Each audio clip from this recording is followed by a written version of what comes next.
Yesterday, fortunately, was in time enough that I was able to find out about this so I could tell you today. Someone said to me, apropos of the Epiphany and the three wise men, they said, "Did you hear how that went?" "No, what?" And it says, there's someone at the door to the stable said, "Can I help you?" And it said, "Yes, we're three wise men." And it says, "And what can I do for you?" It says, "We have some gifts we brought to the newborn king."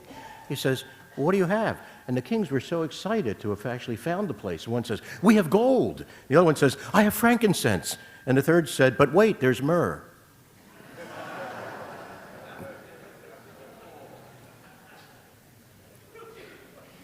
It's so bad, it's good, isn't it? So I was so happy I was told that. Wally McCollum told me that. Here we have an incredible setup where the three wise men, if they were really wise, they would have never gone to Herod and inquire, "Where is the newborn king of the Jews?" Because Caesar Augustus is the one who said, ironically, of Herod, who, there was a reason why he was called Herod the Great. First, he was a great builder, he was a great politician, he was a great survivor. And because he held on to power through so many ups and downs, and especially even at the time of the Roman occupation, he did everything he could to make sure that his kingdom, his throne, was not threatened.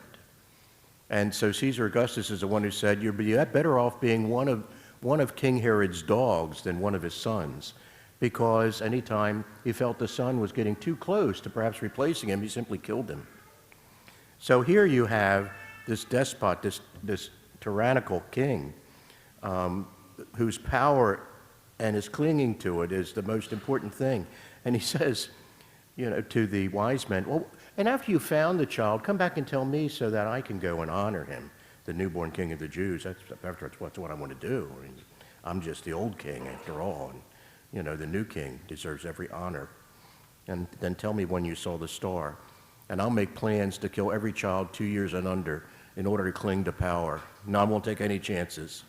It's a wonder Herod isn't drawn in the scriptures with like a big cape and a mustache and a top hat, tying people to train railings, but that's a whole other metaphor. So here, for us, what does it mean? Well, there's a number of things that we can take from this. I think the main thing, the scriptures really say, this is the beginning of the revelation of God to everyone, to all the nations. And so the wise men come from afar, and they too are coming. So with the shepherds who are from Israel and with the kings who are from outside of Israel, you see that this is a light also to the Gentiles and to every nation. That's why we sing, "Every nation on earth shall adore you, Lord." And it is actually part of the sign of the fullness of salvation, that this Son who is born to us, a child given to us, and upon his shoulders dominion rests, whose name is Wonderful, Counselor, God Hero, Father forever, and Prince of Peace, is given to everyone. And that's why you have the scriptures talking about all the riches of the sea shall fill you. Dromedaries and camels, from Tarshish and Sheba shall come, bringing their treasures.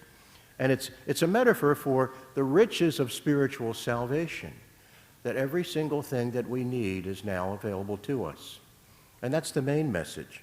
But the message I always like to add, which is a corollary to that, is let's also go and see this.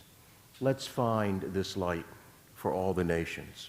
Let us take the journey, if we have to be able to move ourselves from where we are to where God is. And there's this poem that I always read at the Epiphany, Journey of the Magi, T.S. Eliot. He actually the first lines he took from this came from a sermon of a theologian 300 years prior to T.S. Eliot. But here's what he says: "A cold coming we had of it, just the worst time of the year." This is one of the kings reflecting back on what had happened that day. "A cold coming we had of it, just the worst time of the year for a journey, and such a long journey. The ways deep and the weather sharp, the very dead of winter. And the camels galled, sore-footed, refractory, lying down in the melting snow.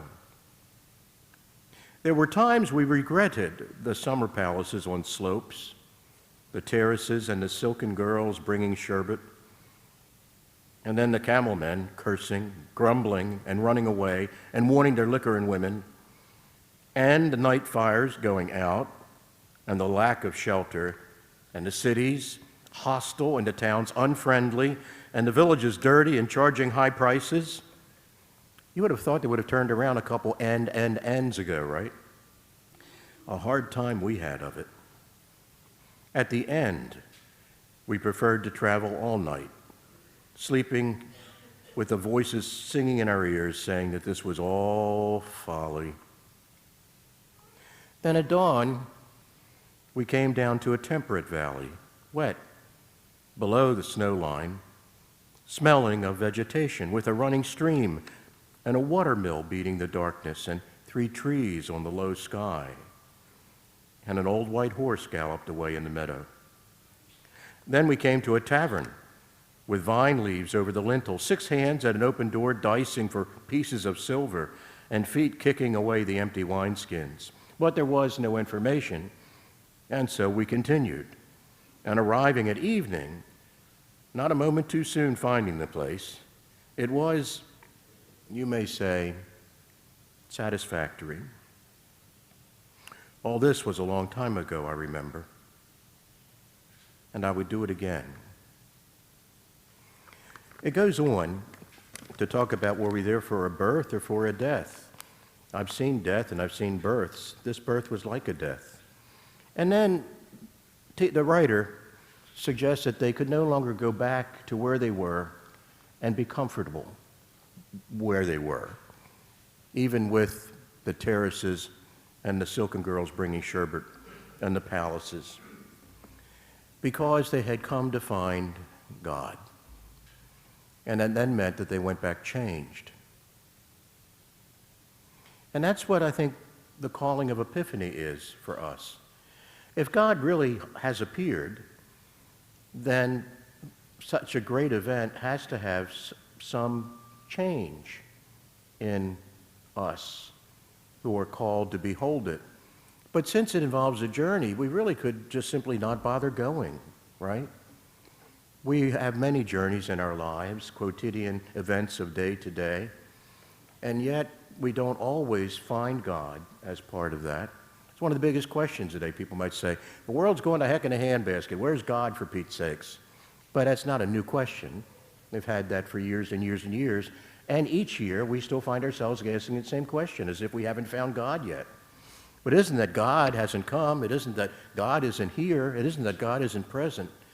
It's that we sometimes just aren't moving in the same plane that God is. And the plane where God is one where justice is established on the earth. You know, where the poor are uplifted, the widows have justice, the blind see, the lame leap, the mute speak, the dead are raised. It's a completely different world now because God has visited his people and set them free. But sometimes we like the comfort of the freedom of our chains. We like being where we are.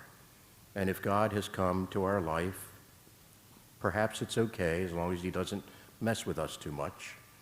Because like the kings, we kind of like the way things are.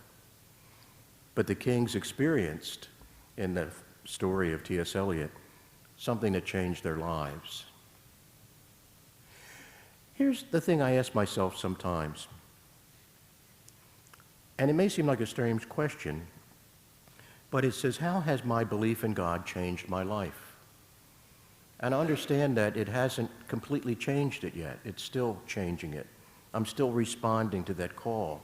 I'm still trying to set what it means to be a believer, you know, in my own particular setting of day to day. Because to believe in God and to believe in salvation and to believe that we will live with God in a new birth after our death, you know, is so transcendent and earth-shaking that it means we can never really stay the way we were before we believe that. But I think part of it has to do with letting it change us, giving ourselves over to it in trust, discovering again that this is not the only life, but that this is a life we have together in God and with one another.